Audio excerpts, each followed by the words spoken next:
ગામ મઠીપુરાનો છું. પટેલ મારું નામ નરેશભાઈ જાદવભાઈ પટેલ, તાલુકો સાઠંબા, જિલ્લો અરવલ્લી. અને હું આ જામફળીની બાગાયત ખેતી કરું છું. તેમાંથી સરકાર તરફથી મને 39,000 રૂપિયા સબસિડી મળેલ છે. અહીં કાયમ માટે 15 થી 20 મજૂર કામ કરે છે. હું દિવસના 10 મણ જામફળ તોડું છું.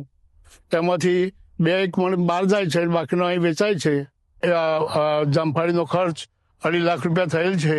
એમાંથી મને આ 15 મહિનાની અંદર જામફળી મેં તૈયાર કરેલ છે અને એમાંથી મને 2 લાખની આવક થઈ છે.